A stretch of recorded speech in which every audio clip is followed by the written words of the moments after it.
आज हम एक ऐसे भारत देश में रह रहे हैं जिसमें अगर आप इतिहास ना देखें तो आपको मालूम भी नहीं चलेगा कि अंग्रेज़ों ने यहाँ 200 साल तक राज किया था। ये तो आज हम सभी जानते हैं कि ब्रिटिश राज से पहले हमारा देश भारत सोने की चिड़िया हुआ करता था, लेकिन अंग्रेज़ों ने मिलकर हमारे देश को आर्थिक रूप से काफ़ी कमज़ोर बना दिया है।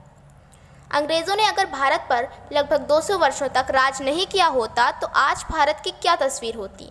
बहुत से लोगों का मानना ये है कि अगर भारत पर अंग्रेज़ों ने राज नहीं किया होता तो आज हम अनपढ़ और गँवार होते। वहीं इसके विपरीत कुछ लोगों का कहना है कि अगर भारत में अंग्रेज़ ना आए होते तो आज हमारा भारत देश सबसे अमीर देश होता। शुरुआती दौर में अंग्रेज़ भारत में अपना व्यापार करने आए थे, लेकिन धीरे धीरे उन्होंने इस पे कब्ज़ा कर लिया।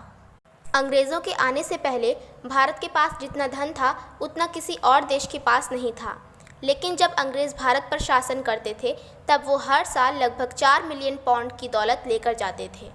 जब अंग्रेज़ों ने भारत पर कब्ज़ा कर लिया तब उनकी सीधी नज़र भारत की कृषि पर पड़ी और उन्होंने भारत की कृषि व्यवस्था को कमज़ोर करना चालू कर दिया। अब भारत की परंपरागत फसल की जगह तंबाकू, कपास, तिल, चाय इत्यादि उगने लगे थे। अगर अंग्रेज़ों ने भारत पर शासन ना किया होता तो आज भारत दुनिया में तीसरा सबसे अमीर देश होता। अगर ऐसा हुआ होता तो द्वितीय विश्व युद्ध में भारत का एक भी आदमी नहीं मरता, क्योंकि अंग्रेज़ नहीं होते तो भारत का युद्ध से कोई लेना देना नहीं होता। अंग्रेज़ भारत नहीं आए होते तो शायद आज हम गुरुकुल में ही शिक्षा ग्रहण करते। आज हम जो भी कपड़े पहनते हैं जैसे पैंट, शर्ट, कोट इत्यादि, ये सब उन अंग्रेज़ों की ही देन है। अंत में जब अंग्रेज़ जाने लगे तब उन्होंने भारत को 2 भागों में बांट दिया, जिससे भारत की भौगोलिक स्थिति खराब हो गई। लेकिन ऐसा कहते हैं ना कि हर शासन में कुछ बुराइयां होती हैं तो कुछ अच्छाइयां भी होती हैं। अंग्रेज़ शासन में कुछ काम अच्छे भी हुए थे, जैसे कि आज हम जिस रेलवे को भारत की लाइफलाइन कहते हैं वो अंग्रेज़ों की ही देन है। शुरुआती दौर में हवाई जहाज़ की शुरुआत भी अंग्रेज़ों द्वारा ही की गई थी।